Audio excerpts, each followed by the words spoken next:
소망의 시간입니다. 우리 아침 예배로 하나님 앞에 함께 나가겠습니다.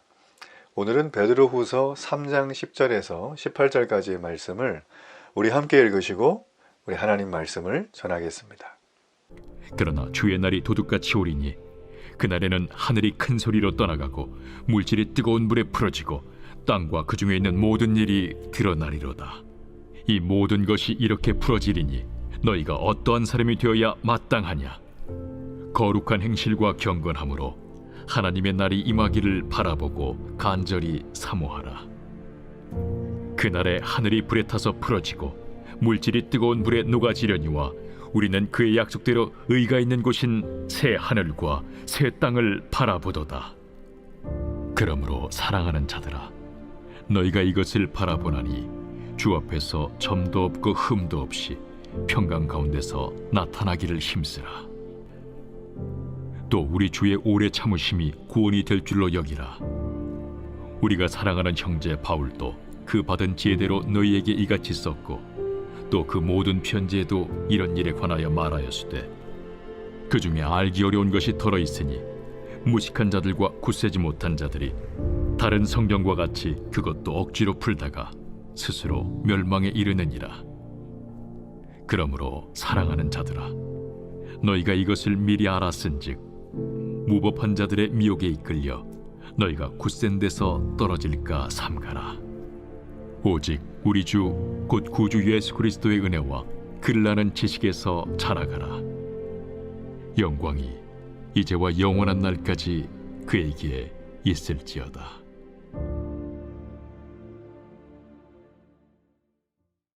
드디어 오늘 베드로후서가 이제 마지막 시간입니다.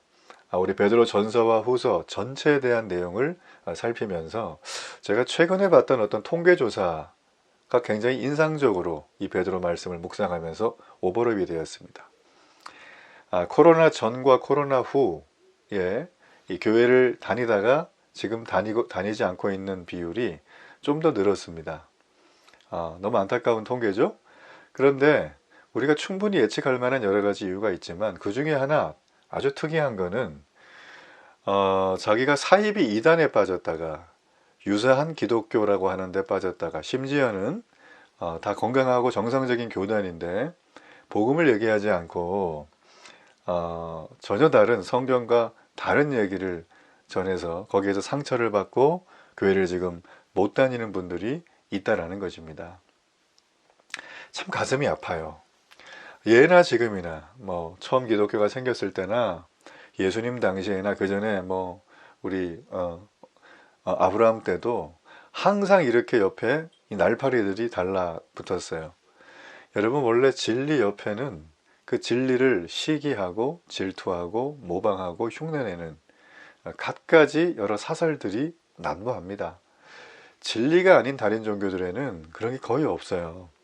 여러분, 그래서 기독교에 사이비 이단이 많다는 거 혀를 끌끌 찰 일이 되기도 하겠지만 여기가 확실히 진리구나. 여러분, 이걸 좀 기억하고 함께 하면 좋겠습니다. 제가 종종 말씀드리지만 유튜브에 나와 있는 어떤 유명인들, 뭐 인플루언서, 그 다음에 특별히 연예인들, 그 다음에 자기가 사실 어느 교단에서 목사 안수를 받았는지 목회를 하고 있는지 이런 게 검증도 안 된 내용들이 태반이에요. 여러분, 그러므로 제발 그런 걸 듣고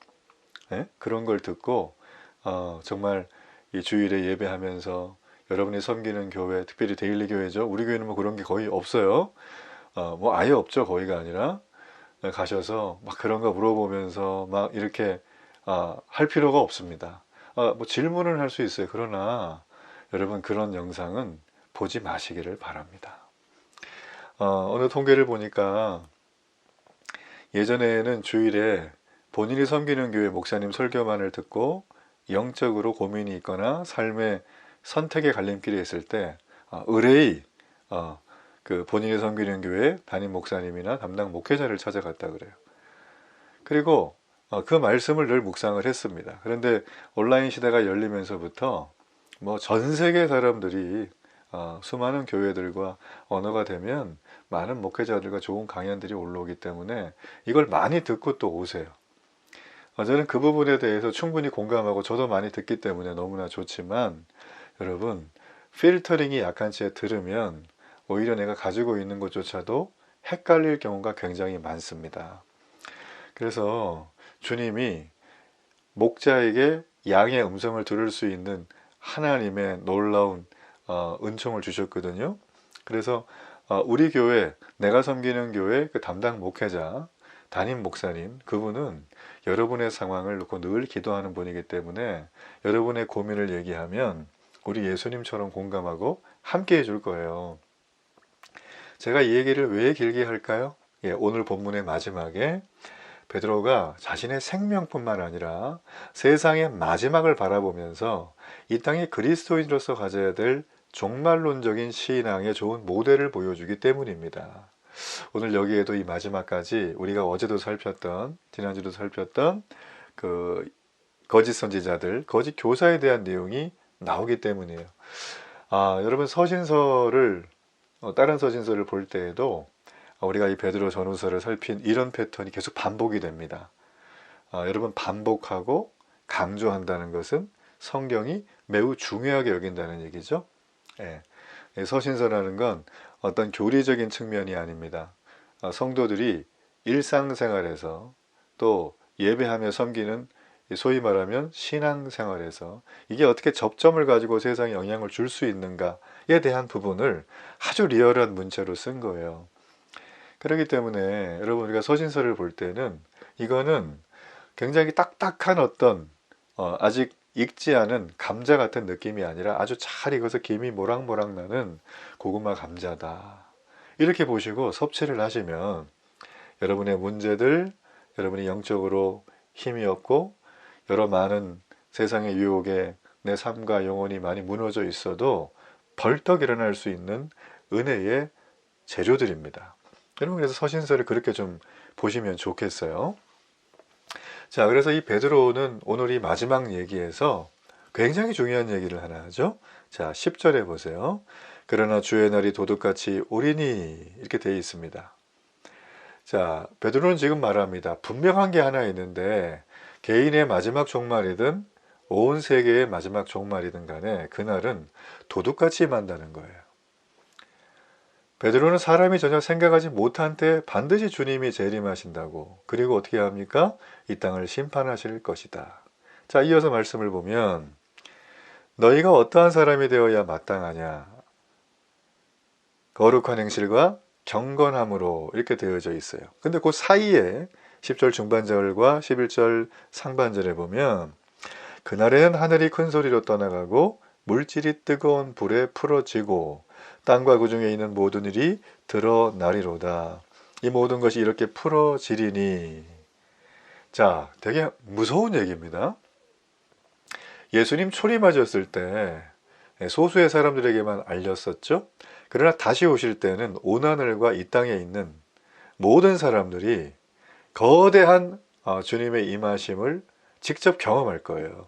이변, 기적, 천재지변, 이런 걸 다 포함한 주님이 오셨다는 사실을 이 지구상에 살고 있는 모든 피조물들은, 사람을 포함한, 모를 자가 없을 겁니다. 지금 그 얘기예요. 심판의 불 앞에 모든 것이 녹아내리는 두려운 일이 일어난답니다. 자, 너무나 이 두려운 일인데 그럼에도 베드로는 어떻게 얘기합니까? 우리 성도들에게는 안심하라는 거예요. 새하늘과 새 땅이 약속되어져 있다. 그렇기 때문에 우리는 이 하나님의 날을 간절히 사모해야 되는데 어떻게 사모하라고요? 금방 읽었죠? 거룩한 행실과 경건함으로. 평안함 가운데 하나님의 날을 사모할 유일한 존재, 그게 바로 그리스도인들이에요. 세상 사람들은 지금도 이 기회가 열려져 있는데 그분들은 이거를 자의반 타의반, 본격적으로 싫어하든 회피하든 받아들이지 않고 있습니다. 여러분, 그날은 성도들에게 구원이 완성되는 날이죠. 악인들에게는 영원한 심판이 임하는 날입니다. 여러분, 성경은 부활의 책이에요. 그렇죠? 여러분, 성경은 이 땅에서 현재 기복적인 얘기만을 하고 있지 않습니다. 성경이 말하는 복은 내가 원하는 걸 받는 게 복이 아닙니다. 성도가 완성되는 구원의 날, 이게 진짜예요. 그래서 우리는 진짜의 마음을 둬야 됩니다. 날마다 신앙생활하고 경건생활하는 이유는 이 진짜가 오늘 현실로 다가와서 현실의 모든 선택과 결정과 행함 속에 이 진짜가 작동하도록 만드는 삶이에요. 복음이 삶이 되는 삶이 되기를 축복합니다. 여러분, 그렇기 때문에 우리는 주님이 재림하시기 이전이라도 각 사람의 죽음이 있죠. 개인의 죽음. 그런 사람은 살아있을 동안에 행한 일들을 심판받는 계기가 되죠. 그러나 주님이 재림하사 세상의 역사를 마치실 때는 인류 역사 속에 존재했던 모든 인간이 주님 앞에서 선악간의 심판을 받습니다. 물론 하나님 앞에 선하다 할 수 있는 사람은 한 명도 없죠. 그러나 우리는, 성도는 우리 주 예수 그리스도의 십자가의 공로로 인해서 우리가 의롭다함을 인정받아요. 칭이라 그러죠. 그래서 새하늘과 새 땅에 들어가서 영원히 삽니다. 이게 성경에 약속하신 거고 하나님 우리 아버지께서 사랑하는 자녀에게 말씀하신 언약이에요. 그러므로 성도 앞에 놓여있는 이 마지막은 세상 사람들처럼 절망이나 비참이 아닙니다. 오히려 헤아릴 수 없는 큰 기쁨이다. 도둑같이 올 주의 날을 날마다 소망하고 삶을 사시길 바랍니다. 자, 또 하나 베드로는 이런 상황 속에서 우리는 주님의 재림을 어떻게 기다려야 될 것인가를 보여줍니다. 자, 15절의 말씀 보세요. 우리 주의 오래 참으심이 구원이 될 줄로 여기라. 우리가 사랑하는 형제 바울도 그 받은 지혜대로 너희에게 이같이 썼고 라고 되어 있습니다. 아마도 베드로는 이 주님의 재림에 대해서 가르칠 때 왜 주님의 재림이 지연되고 있는가, 아마 거짓 교사들과 선지자들의 도전을 여러 번 받았을 거예요. 자, 베드로는 이 부분에 대해서 한번 설명을 한 적이 있죠. 근데 또 말합니다. 지연되는 게 아니라 주님이 오래 참으셔서 구원받을 기회를 너희들에게 주고 있다고 가르쳐 주고 있어요. 주의 오래 참으심이 구원이 될 줄로 여기라. 여러분, 이건 베드로 혼자만의 견해가 아닙니다. 16절에도 보면 바울 역시 그의 편지에 기록한 내용이죠. 베드로가 바울의 어떤 서신을 가리켜서 얘기했는지는 정확히 안 나와도 다만 바울 서신을 잘 살펴보면 예수님의 재림이 마치 몇 년 안에 이루어질 것이다, 임박한 재림을 준비하라는 가르침을 찾는 것은 매우 어렵습니다. 오히려 바울은 주님의 재림에 대해서 하나님이 오래 참으신다, 성도들이 구원받을 기회를 여전히 주고 있다, 이런 가르침을 베드로처럼 곳곳에 하고 있어요. 자, 베드로는 이런 거짓 선지자들의 이 무리한 질문을 일축하면서 자, 이제 그 다음 장면으로 넘어갑니다. 베드로는 이제 주님의 재림을 바라보는 삶에 대해서 말해줍니다. 우리 18절의 말씀인데요. 오직 우리 주 곧 구주 예수 그리스도의 은혜와 그를 아는 지식에서 자라가라, 이렇게 돼 있어요. 여러분, 베드로가 전체 이 편지에서 마지막 엔딩의 마지막 구절인 이 18절의 말씀은 전체의 결론입니다. 그리고 영적인 메시지입니다. 그리고 자신의 삶을 이렇게 살았던 사람입니다. 주님의 재림을 바라보는 이 땅의 종말의 신앙을 가지고 있는 그리스도인의 시야와 세계관이란 무엇인가? 너무나 잘 나와 있습니다. 바로 자라가라는 거예요. 어떻게 해요? 그리스도 안에 있으면서 그분을 아는 지식 안에서 자라가라. 무턱대고 나이 먹는 게 아니라 예수 그리스도를 알아가는 지식, 그 지식은 그분에 대한 말씀인 성경과 교회 공동체를 섬기면서 나의 부족하고 죄된 인격이 다듬어지는 삶, 그리고 이걸 통하여 세상에 나가 섬기지 못할 사람이 없는 삶을 살아가는 것, 여러분, 이것이 그리스도를 아는 지식에 자라가는 삶입니다. 이 당시에 마지막이 가까웠다고 해서 일상을 포기하고 어떤 특별한 영적인 지식만을 가지고 살아야 된다, 이 말을 전혀 베드로는 하지 않아요. 늘 그래왔던 것처럼 말씀을 가까이 하고 그 안에 정결하고 거룩한 삶을 살기 위해서 노력하라는 것입니다. 베드로는 이런 삶을 당부하면서 그의 마지막 유언과도 같은 이 메시지를 전체를 정리하고 있습니다. 여러분, 주님의 재림을 고대하는 것, 우리가 베드로 후서 다음에는 요한서신이 나오고 이제 계시록이 나오죠. 시간이 되시는 분들은 아니, 시간을 좀 내서 계시록을 읽어보세요. 요한 서신과. 요한은 이 마지막에 성경을 기록을 하면서 과연 앞에 있는 복음서를 다 받고 사도행전을 받고 일반적인 서신을 봤던 요한의 입장에서, 그는 정말 장수하며 살았던 그의 입장에서, 평생 예수님을 90 넘게 섬겼던 그 할아버지의 입장에서 과연 그는 주님의 재림을 바라보는 삶이란 무엇인지를 구약과 신약 전체, 자신의 삶 전체, 핍박당하는 삶 전체에서 얘기를 해주고 있어요. 베드로 역시 요한만큼 오래 살지는 못했어도 믿음의 삶을 사는 것은 둘째가라면 서러웠던 사람이죠. 그는 주님의 재림을 날마다 고대하면서 자신에게 허락된 하루의 삶을 선물로 여겼어요. 어떤 사람은 몸에 질병이 있는 분, 어떤 사람은 어떤 어려움 때문에 근근히 살아가는 분, 수많은 여러 하루의 삶이 새롭게 해가 뜨는 것을 거부하고 내일이 안 오면 어떨까 하는 생각까지 가진 분이 계시겠지만, 여러분, 그럼에도 불구하고 하나님의 자녀라면 아침마다 맞닥뜨리는 저 태양은 하나님이 우리에게 선물로 주신 날입니다. 우리가 해야 될 건 뭐가 있죠? 감사해야 되는 거예요. 그 감사에는 하나님의 말씀에 대한 충만한 지식, 그리고 그 지식으로 내 삶이 변화되는 나의 성품. 자, 이 두 가지 요소가 계속 선순환되는 삶을 유지해 나가는 것이 복음이 삶이 되는 삶이에요. 여러분, 그러므로 여기에는 나의 성공, 나의 그릇된 야망, 이런 거는 낄 자리가 없습니다.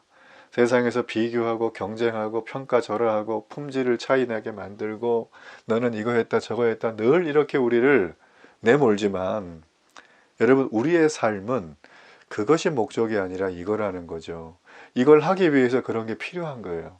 그리고 세상이 하는 방식으로 따라가지 않고 하나님 나라의 방식으로 나아간다. 여러분, 완성될 하나님 나라의 소망, 이 소망을 가지고 여러분 베드로 전후서를 묵상한 대로 여러분의 삶이 정말 그림처럼 아름다운 천국의 하모니가 이루어지기를 주의 이름으로 축복합니다. 결단의 기도를 드립니다. 살아계신 하나님, 오늘 베드로의 마지막 유언을 받들어 복음이 삶이 되는, 정말 완성될 하나님 나라를 소망하는, 우리의 주에 주신 하루를 선물로 여기며 감사하는, 그분 안의 지식과 나의 변화된 성품을 향하여 날마다 선순환하는 은혜와 감격의 시간 되게 해주시고, 이 은혜가 섬기는 데일리교회 공동체 속에 넘쳐나게 해 주옵소서. 예수님의 이름으로 기도합니다. 아멘.